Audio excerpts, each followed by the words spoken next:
শ্রেণীকক্ষে শিখন অক্ষমতা অনেক শিশুর মধ্যেই দেখা যায়, যারা রিডিং পড়া, লেখা এবং অঙ্ক কষার মতো দক্ষতাগুলিতে ঘাটতি দেখায়।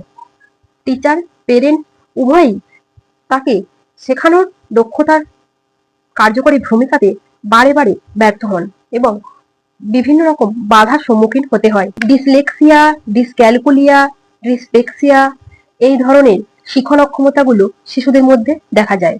আজকে আমি আলোচনা করব ডিসলেক্সিয়ার সাইনগুলো নিয়ে, যে সাইনগুলি দেখে আপনারা চিনতে পারবেন ওই শিশুটি ডিসলেক্সিয়া আছে কিনা। আপনারা যারা টিচার্স বা পেরেন্টস রয়েছেন, আমার অনুরোধ রইল ভিডিওটি সম্পূর্ণ দেখার জন্য। ডিসলেক্সিয়া হলো শিশুদের মধ্যে পঠন অক্ষমতা অর্থাৎ রিডিং পড়ার ক্ষেত্রে ঘাটতি। ডিসলেক্সিয়ার লক্ষণগুলো কি কি সেগুলোই আমি এখন তুলে ধরছি। ডিসলেক্সিয়ার লক্ষণগুলি হলো, প্রথমত স্লো রিডিং, হ্যাঁ রিডিং খুব ধীরে ধীরে পড়া ডিসলেক্সিয়ার লক্ষণ। এরপরে থাকছে ওয়ার্ড পড়তে পারা, অর্থাৎ একটা একটা ওয়ার্ড ধীরে ধীরে পড়া, শুধুমাত্র ওয়ার্ডটাই উচ্চারণ করা, পরের শব্দটি পড়তে না পারা, পার্টিকুলার কিছু ওয়ার্ড পড়তে পারা, এটি হলো ডিসলেক্সিয়ার লক্ষণ। লাইন পড়ার ক্ষেত্রে ঘাটতি, হ্যাঁ একটি কোনো নির্দিষ্ট লাইন মুখস্থ থাকার দরুন সেই নির্দিষ্ট লাইনটিই পড়ে এবং তার পরের লাইনটি থেকে আর পড়তে পারে না, এমন যদি বৈশিষ্ট্য শিশুর মধ্যে দেখেন তাহলে ধরে নিতে হবে ওই শিশুটির ডিসলেক্সিয়া রয়েছে। যে কারণে সে ওই বারবার শিক্ষকের কাছ থেকে কিংবা পেরেন্টসের কাছ থেকে শুনে শুনে ওই লাইনটা মুখস্থ করেছে। পড়ার ক্ষেত্রে ওই লাইনটাকে সে হাত দিয়ে দিয়ে লাইনটি পড়ে দিচ্ছে, কিন্তু পরের লাইন যখন তাকে পড়তে দেওয়া হচ্ছে সেটি পারছে না, ওই শিশুটি কিন্তু ডিসলেক্সিয়া রয়েছে। এর পরের সাইন্সটি হলো যুক্তাক্ষর পড়তে না পারা, হ্যাঁ যুক্তাক্ষর যুক্ত শব্দ পড়তে না পারা ডিসলেক্সিয়ার আরেকটি লক্ষণ। যেমন শব্দ, জব্দ, কল্পতরু এই ধরনের যে যুক্তাক্ষর যুক্ত শব্দগুলো হয় কঠিন কঠিন, সেগুলো ওরা পড়তে পারে না, সেক্ষেত্রে শিশুটির ডিসলেক্সিয়া থাকতে পারে। এছাড়াও গ্রামাটিক্যাল মিস্টেক, হ্যাঁ রিডিং পড়ার ক্ষেত্রে বিভিন্ন ধরনের গ্রামাটিক্যাল মিস্টেক যদি করে থাকে তাহলে কিন্তু শিশুটির মধ্যে ডিসলেক্সিয়া থাকতে পারে। এরপরে হলো শব্দ চিনতে অসুবিধা, হ্যাঁ খুব সাধারণ শব্দ চিনতে যদি অসুবিধা হয় তাহলে বুঝে নিতে হবে শিশুটি ডিসলেক্সিয়া আছে।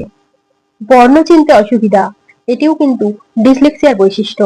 বর্ণ যদি ভুলভাল পড়ে সেটি কিন্তু ডিসলেক্সিয়ার বৈশিষ্ট্য।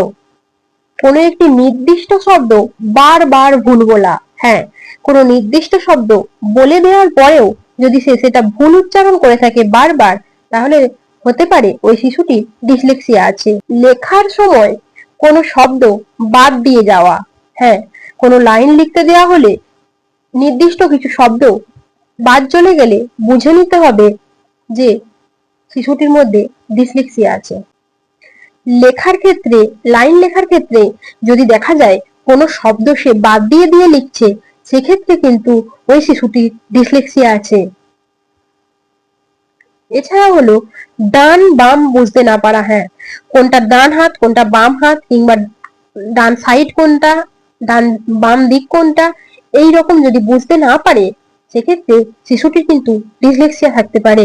ভুল শব্দ উচ্চারণ করা, হ্যাঁ যেমন বইকে কই বলা, জলকে জয় বলা, এই রকম বলকে লব বলা, মাছকে চাঁদ বলা। ডিসলেক্সিয়া শিশুদের মধ্যে আরেকটি বৈশিষ্ট্য দেখা যায় পরের শব্দটিকে আগে বলে দেওয়া, হ্যাঁ এবং ওই শব্দটি মিস করে যাওয়া। ডিসলেক্সিয়া শিশুদের আরেকটি বৈশিষ্ট্য হলো একটি শব্দ স্কিপ করে গিয়ে তার পরের শব্দকে আগে উচ্চারণ করা, হ্যাঁ সেক্ষেত্রে কিন্তু এরা শব্দগুলোকে উল্টে উচ্চারণ করে থাকে। যেমন বল শব্দকে লব বলতে পারে, লব লিখতে পারে। লেখার ক্ষেত্রেও কিন্তু শিশুদের মধ্যে এই বৈশিষ্ট্যটি খুব দেখা যায়। সপ্তাহ, মাস এগুলোর ক্ষেত্রে, লেখার ক্ষেত্রে কিংবা বলার ক্ষেত্রে বারবার ভুল করে এবং বলতে অসুবিধা করে। ধারাবাহিকভাবে বলার ক্ষেত্রেও তাদের যেমন সমস্যা থাকে, লেখার ক্ষেত্রেও তাদের সমস্যা থাকে। এই ধরনের শিশুদের আত্মবিশ্বাস খুব কম হয়, পড়ার ক্ষেত্রে অনীহা লক্ষ্য করা যায় এবং এদেরকে রিডিং পড়ানোর ক্ষেত্রে যথেষ্ট এফোর্ট দিতে হয়। এদের মধ্যে মনোযোগের অভাব খুব লক্ষ্য করা যায়। এই ধরনের শিশুরা মানসিক অস্থিরতার মধ্যে দিয়ে যায়। তাই আপনাদের বাড়িতে কিংবা বিদ্যালয়ে কিংবা আশেপাশে যদি এই ধরনের শিখন অক্ষমতা যুক্ত শিশু থেকে থাকে, অবশ্যই একজন প্রফেশনালের সাহায্য নেবেন। তাহলে কিন্তু সে তার ওই অক্ষমতাটা কাটিয়ে এগিয়ে যেতে পারবে। এই ছিল আজকে আলোচনার বিষয়। আপনারা যারা ডিসলেক্সিয়ার লক্ষণগুলো নিয়ে জানতে চেয়েছিলেন, আশা করছি আমি তাদের যথাযথ তথ্য তুলে ধরতে পেরেছি। ভিডিওটি যদি ভালো লেগে থাকে অবশ্যই একটি লাইক করবেন, পারলে কমেন্টও করতে পারেন। আর চ্যানেলটি সাবস্ক্রাইব করে দিতে ভুলবেন না, কারণ নিত্য নতুন আপডেট নিয়ে আমি আমার এই চ্যানেলে এসে থাকি। স্পেশাল টিউটরিং রিলেটেড যাবতীয় ভিডিও আমি এই চ্যানেলেই আপলোড করি। ধন্যবাদ।